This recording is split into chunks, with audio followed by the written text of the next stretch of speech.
Welcome to the Relationship Economy. I'm Jay Deragon. This show is brought to you by Social Media Connection. Today we're going to be discussing social media, its application to the educational industry, the institutes of education, and how it can create value or how it can create risk. We have a guest with us today, Carter Smith. Carter, welcome. Thanks, Jay. Carter is a professor, an old-time friend, and somebody who teaches all around in different universities and interacts with students and has been using social media. So, Carter, today I want to talk to you about your perspective on universities and how well are they using social media. Jay, I think for the most part, many of the people in universities get social media, but not all universities get social media, if that makes any sense. No, I'm kind of stupid, so you're going to have to explain that one. The people that are in social media get it like they got the car when it first came out, like they got the internet when it first came out.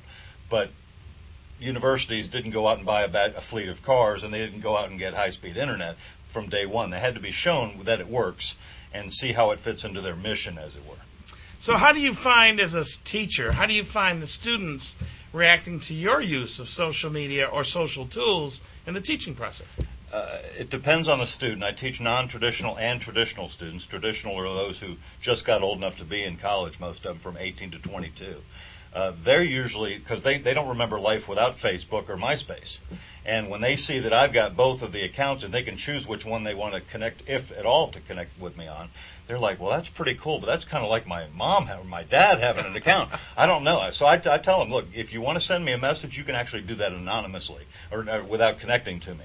You can send me a text message through your Facebook to my cell phone, and we don't have to be connected. I'm not going to try to friend anybody in my class, because that'd be kind of like, I don't know, me knocking on their dorm room or after hours or something, or walking up to them at the university center and saying, hey, you want to sit down and hang out for a while? I'm not into that. It's about building the relationship. And if social media allows that to happen, they usually receive it very well. Well, universities, colleges, they have a lot of knowledge contained in the professors, like yourself. Correct.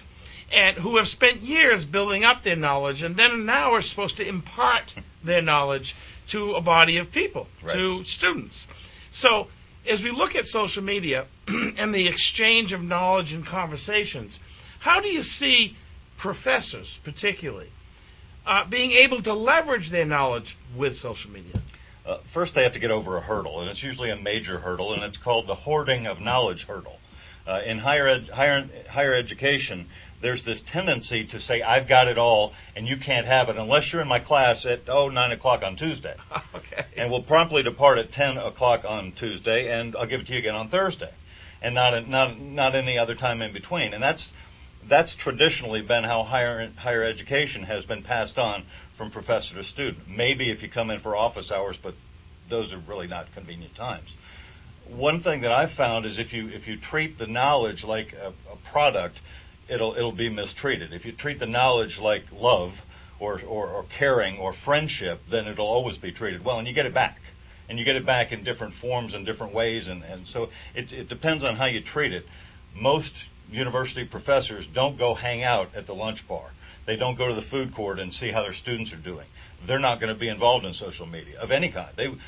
We'd be lucky to get them on YouTube videotaping their lectures without PowerPoint, if that makes sense. Well, yeah, and I know that you've spent some time, because we talked months, not a year ago, about who's out there leading the chase, if you will, in leveraging social media to not only spread knowledge that a professor has for their students, but for the general public.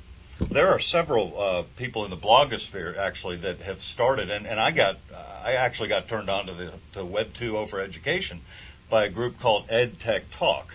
And they don't necessarily focus on college. They focus on the lower grades and all. They have a lot of IT people who actually understand education.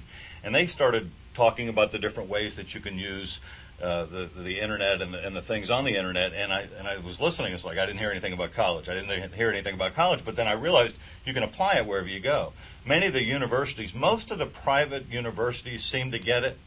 And depending on whether they have somebody leading their IT section or their learning environment, they may or may not be doing at least a blog, at least a YouTube section, or maybe they'll have a MySpace wall or a Facebook wall to post on, but there's not much interactivity.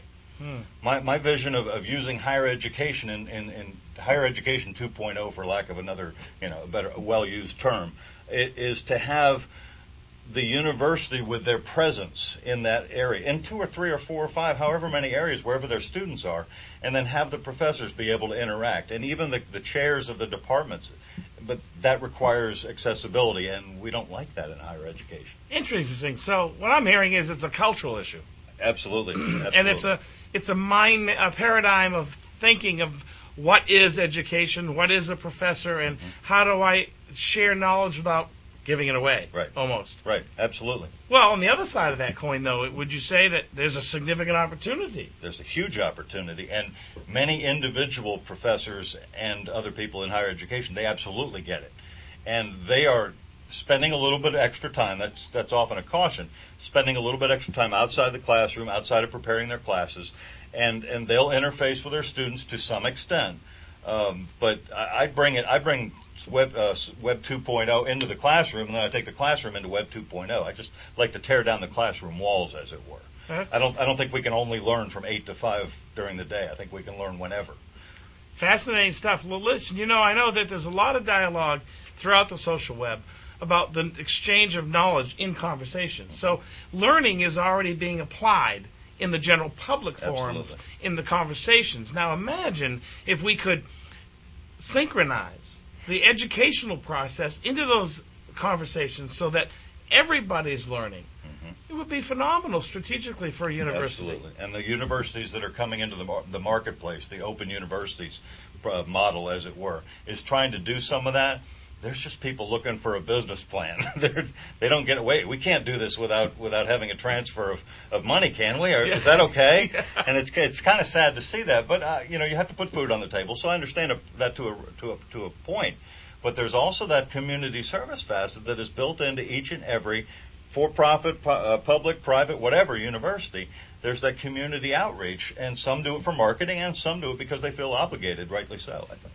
Well, Carter, this is a deep subject and broad and with significant implications on society, on our population, on our country.